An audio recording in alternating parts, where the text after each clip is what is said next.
So, ano yung chapter is Consolidated Financial Statements, Part 1. So, I'm still a student and ganahan ako i-share ang ako ang knowledge. So, disclaimer lang, no? I'm not a pro, yun. So, I'm open to suggestions or comments or na may mga ideas na inyo sa i-share if ever sad if makakita mo nga video. So, here, introduction. PFRS 3 deals with accounting for a business combination at the acquisition date. So, na-discuss na ni sa kanang previous chapter, no? Ani nga book. And then, ang PFRS 10 deals siya sa consolidated financial statements after the business combination. So, ako lang i-share is emphasize na ako ang consideration at the acquisition date as well as the subsequent date, no? So, consolidation period. So, consolidation period begins when the investor obtains control over the investee and ceases when the investor loses control of the investee. So, in other words, ang imuharang include sa consolidated financial statements sa kay katurang time nga naa kay control ni subsidiary. So, if wala kay control, so dili na nimo i-appeal, ba?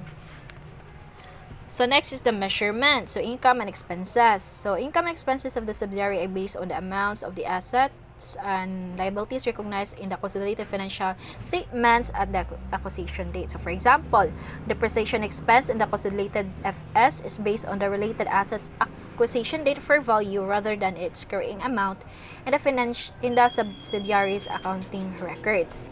So, next is the investment in subsidiary. So, in the separate financial statement ni parent, no, pwede niya i-account ang kaning account at cost in accordance with PFR's 9 or fair value measurement or using the equity method.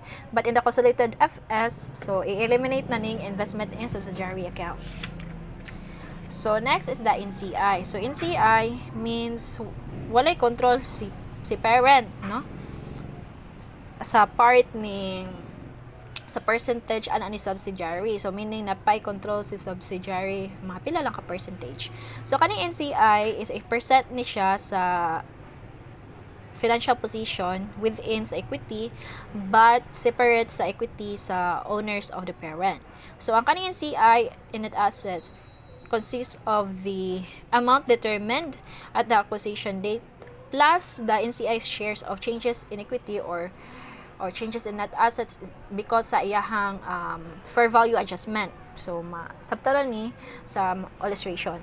Then, NCI and profit or loss and comprehensive income in the consolidated statement of profit or loss and other comprehensive income are attributed to the following owners of the parent and then the NCI. So, kaning statement of profit or loss sa consolidated statement of profit or loss, so i-determine nato pila ang amount nga kang parent then pila sad kang NCI. So next is the consolidation at date of acquisition. So consolidation at date of acquisition sa ang more ma-prepare ani is ang financial position ra, no? Okay, dili wala pa maka-income ani kay mapa may pag-acquire nimo, so financial position pa ra jud ay imong ma-prepare ani. So wala ra kayoy simple ra ni siya, so dili ra ni siya complicated. So ang imong button is eliminate ang investment in subsidiary account, and to do so, no, first imong i-determine ang acquisition date fair values sa subsidiary as well as i-recognize nimo ang goodwill, and then i-eliminate nimo ang any equity account ni subsidiary, then i-replace ni siya with the NCI account. So next is i-add ang mga similar items sa assets and liabilities. So here in the illustration, consideration at acquisition date. So, on January 1, 20X1, ABC co-parent acquires 80% interest in XYZ subsidiary. So, the FS of the combining entities immediately after the business combination are shown below. So, mani ang iyahang account titles as well as the amount. So, there are additional informations. So first, ang subsidiaries asset and liabilities are stated at their acquisition date fair values daw, except kani nga account, except sa inventory and equipment. And then the goodwill determined using PFRs 3 is 3,000. So then state sa ani ang NCI kay determined using PFRs 3 is 18,000. So we are asked to prepare the consolidated statement of financial position.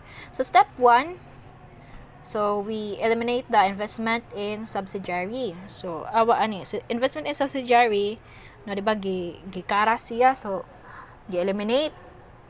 The next is ang inventory atong exchange into 31,000 sa subsidiary as well sa equipment into 48,000. Then atong gi-recognize ang goodwill sa subsidiary na 3,000 as well ang NSI and net asset sa subsidiary 18,000. So reminder, generally ang goodwill is ignore ni siya, but if subject or in business combination siya, so manang i-recognize siya. So in business combination lang. So step 2 is i-add nimo ang similar items. So mana gi-add tanan, so we have here the consolidated financial position. So as we can see here, ang naara sa equity sa consolidated financial statement is ang comparent, di ba? Si iyang share capital, share premium, retained earnings. So gi-eliminate na tong ka-subsidiary, gipulihan og NCI. So mana siya. So may siya iyang financial statement of financial position. So next is the consideration subsequent to date of acquisition. So pariharas niya og procedure, ang nakalihi lang kay naay mga changes sa subsidiaries net assets since the acquisition date. Kailangan nato i-consider, no? Kailangan nato i-adjust. So here in the subsequent date of acquisition, and here in the illustration, so in January 1, 2021, ABC acquired 80% interest in XYZ Incorporation for 75,000 pesos. So here are the informations on acquisition date. So XYZ's net identifiable assets kay na daw siya carrying amount nga 74,000, then ang fair value nga 90,000. So maong 90,000 iyahang fair value is because of the adjustment, no? Because ani sa difference, I mean the inventory and the equipment. So di ba na carrying amount si inventory nga 20, then si equipment na 40, then fair value nga 24.52, so mao na ay fair value adjustment, no, nga 16,000 in total. So next is the remaining useful life of the equipment is 6 years. Then so kailangan ni nato siya i-depreciate. So then the ABC measured at NCI at proportionate share. So meaning gani ang proportionate share kanay mo hang i-consider. So ang NCI ani is 20%. So next is the informations of subsequent reporting period. Ay kanira di ang statement of financial position no. As at December 31. So money siya iyahang account titles and then the amounts sa parent as the subsidiary, as well as the liabilities and equity, then iyahang statement of profit or loss. Then additional information that I said nga, there were no dividends declared, no intercompany transaction, and no impairment of goodwill in 20X1. So if naani siya, so if naay dividends declared, so natay i-adjust ani. Then if naay intercompany transaction, so naputay i-adjust ani, but in the next chapter na siya i-discuss. Then sa impairment of goodwill, if ato na siya ila sa goodwill, no, katong gidiscuss sa previous year, but in this case wala man, so dili na to, di ta maglisod-lisod. So next is the so here we are required to prepare the December 31 consolidated financial statements. So first atong buhaton is atong i-analyze ang changes sa subsidiary net assets since the acquisition date. So pag January 1, 20X1, na carrying amount nga 74,000. Then ay fair value nga 19,000. So gi-explain adto sa additional information sa acquisition date tungod ni sa fair value adjustment sa 16,000 gikan ni inventory og ni equipment. So here ang fair value, ang carrying amount ni net assets pag December 31 kay 94. So this man ni si 94 ni kalit man ni guwa. So si 94 gikan ni siya sa kare total assets nga 124,000 gikan na siya sa information sa kuno sa subsequent reporting period. So 124,000 minus kay net asset man. So i-minus siya sa liability nga 30,000. So natay kuan na 94,000. So man iyahang carrying amount. So since na may adjustment, then naman say so napunan ang kuan na to equipment, di ba? By 12,000, di ba? Napunan ang equipment by 12,000. So kay na may period, no, na may period nga na kuan, so eto na siyang i-depreciate. So money sa next table. So as we can see here 12,000, so man yung fair value adjustment pag January 1. Then state sa dato na nay siya 6 years useful life. So ato siyang i-depreciate. So 12,000 i-divide og 6, so natay 2,000. So nag-minus nato na niya, so na lang siya fair value adjustment nga 10,000. So money siya ang atong i-add ni fair value adjustment pag December 31. So mo na natay bag-ong fair value nga 104,000. So natay net change nga 14,000. So kaning depreciation, so kaning di ba naman toy fair value adjustment nga 4,000 sa inventory, and this is assume nga na sold na siya. So manang na-under siya sa depreciation nga 4,000, which is i-allocate ni siya later on sa statement of profit or loss as the COGS, then ang equipment kaya isa sa depreciation. So next is step 2 is i-compute ang goodwill. So sa goodwill, natay consideration na na-receive nga 75,000. Then NCI in the acquiry, so sa NCI at acquisition date. So we just 90,000, di ba? 90,000 to at acquisition date nga fair value niya times 20% nga NCI, so natay 18,000. So total natay 93,000 minus fair value at acquisition date, so natay 3,000 na goodwill. So since nasa given problem wala daw impairment sa goodwill, so 3,000 imuhang ikuan pag December 31, 20x1, so recognize na to. So next is the NCI. So atong gamiton ang bag-ong net assets fair value ni subsidiary nga 104,000, then i-times na nato sa kuan 20%. So we have 20,000. So pwede sad katusang net change, pwede sad kaning 14,000, no, net change niya 14,000 i-times nato siya 0.20, so 2,200. Then pwede pod na then i-add sa NCI at acquisition date nga 18,000. So natay 20,800. So any method will do. So next is the consolidated retained earnings. So money ang retained earnings ni parents, no, nga 110,000 dara. So nag-state na ani sa ihang kuan. And then kaning 11,200 gikan ni siya sa net change, no, percentage niya, no, sa net change of 14,000 times 80%, so we have 11,200. So gi-add man ang 121,200. So next, profit or loss.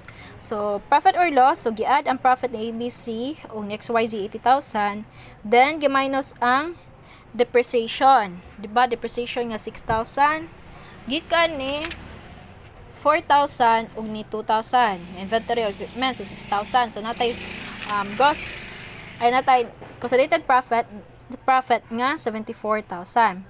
So here para ma-determine nato pila ka percentage ani, pila ka amount ani kang parent o kang NCI. So to determine that, mo ni siya parents profit before fair value, so 60,000.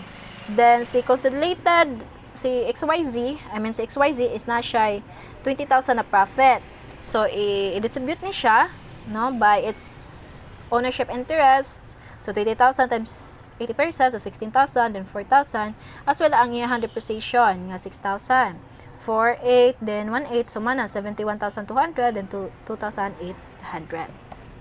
So now, mana ni ang financial position. So sa cash, i-add, ako sa babo i-add, inventory, wala, zero ang fair value adjustment kay gyasyo man to nga na halin na sagpod. Then sa investment and subsidiary gi-eliminate, then equipment, so gi-add ang 10,000, no, additional 10,000 sa katuyang fair value change nga fair value. So gi-recognize ang goodwill, and then as we can see here again, parent ra, no, ka parent ra nga equity ang gi-recognize, gi-present sa F financial position, and then ang NCI na siya sa equity pero lahi siya sa owners of parent after, so man 20,800, so balance. Then sa statement of profit or loss, so gi-add ang sales 420, then minus COGS, so gi-add ang 4,000 ani nga sa equipment kay gyasyo matong nga nahalin, so man 241, so natay gross profit na 179. Then depreciation expense, gi-add ang 2,000 nga depreciation ni equipment, then minus the distribution cost, so 74,000, then profit attributable to owners of the parent 71,200, then NCI 2,800. So mao ra to siya sa ano, simple lang, but if ang NCI sa nato is kuan siya, no, gi-measure as proportionate, pero in the case of here, if ang CI is measured at fair value, so same ra siya o pag compute aside sa pag-compute ni goodwill og ni NCI. So ani man god sa goodwill sa NCI, pag-compute sa NCI is pangitaon nimo, i-add nimo sad ang goodwill nga na-attribute to NCI. So are para i-compute sa nato first ang goodwill nga na-attribute ni NCI. So para madali, pwede pod na ingani ra. Para madali og solve, no, sa goodwill attribute to NCI, so di ba ang fair value nga giingon niya is 20,000. Then ang previous acquisition date fair value niya is 90,000. Then 80,000, so 20% ang kang NCI. So 90,000 minus 0.20, so na siya NCI nga 18,000. So to compute the goodwill attributable to NCI, so ato ra ning i-minus. So 20,000 nga fair value, no, gi-state sa problem, minus NCI niya nga proportionate, so money ang goodwill attributable to NCI nga 2,000, in which kani 2,000 magamit ni siya to add the subsidiaries kani sa NCI and net asset, no, so subsidiaries net asset fair value nga 116,000 times 0.20 plus 2,000. So mana 25,200. So sa pagkupit pud aning goodwill nga 10,000. So inganiwan na ni siya. Kani ay. So 80,000 nga consideration minus parents proportion, no? Proportion niya 80% minus, no? Less ani 72,000, so na siya goodwill attributable to owners of the parent niya 8,000, then i-add sa NCI 8,000, so na siya total na 10,000 nga goodwill pag December 31, 20x1. No? Or pwede po din nga 80,000, 20,000 nga fair value, then 100,000 minus 90,000 sa fair value nga at acquisition date less 10,000. Whatever asing mas dali, okay, dali ta mahuman. So consideration retained earnings 110,000 plus 20,800, which total of 130,800. So kaning parents share and net change, so ato i-determine ani, so ihang net change is 26,000 man. So 26,000 times 0.8, so man na siyang 20,800. So pwede gapon to ma-apply, no, kapag compute sa NCI katong ganina, di ba? 26,000 times 0.2 plus NCI pag-acquisition date nga 18,000 plus ihang goodwill attributable to NCI nga 2,000. So same gihapon siya.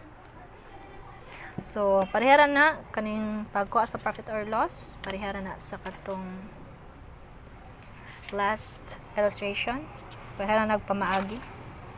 So here is the subsidiary's cumulative preference share. So if the subsidiary has outstanding cumulative preference shares that are classified as equity and held by NCI, 1-year preferred dividends, whether declared or not, are deducted from the subsidiary's profit before computing for the parent's share. So pasabot ani, if naay cumulative preference share nga gi-classified as equity sa subsidiary, then walay control si parent. So kaning 1-year preferred difference ay whether declared or not, kay i-deduct na siya sa profit ni subsidiary before i-compute ang parent ang share ni parents ato nga subsidiary nga profit. So na example ani, subsidiary's cumulative preference share. So Bearco owns 75% of Cabco's ordinary shares. So si Bear parent, Cabco or subsidiary. Cabco has 100,000 outstanding 12% cumulative preference shares, none of which are held by Bearco. So Bear and Cab reported individual profits of 234,000, 175,000 respectively in 20x1. Neither company declared dividends. The preference shares have dividends in arrears of 3 years. So requirement, compute for the profit attributable to the owners of the parent and NCI. So here, Bear's profit 234,000. So kani 175, diba, supposedly ato ni siyang i-allocate, no, ni Bear or ni Bear o ni Cab, but naman siya kanang cumulative preference share. So i-deduct ni nato ning first ning cumulative preference share sa profit ni Cab. So bato na to 100,000 times 0.12, so na siya cumulative preference share nga 12,000. So since naman siya 175,000, so nabilin nabilin na profit 160,000 nga i-distribute ni parent o sa subsidiary. So since 75 man, so times 0.75, so maning 122,250 ang share ni Cab, then ang share ni parent, ni Bear, then ni Cab is 40,750, then plus nato ang iyahang cumulative preference share nga 12,000. So manang 52,750. So that's all. Thank you.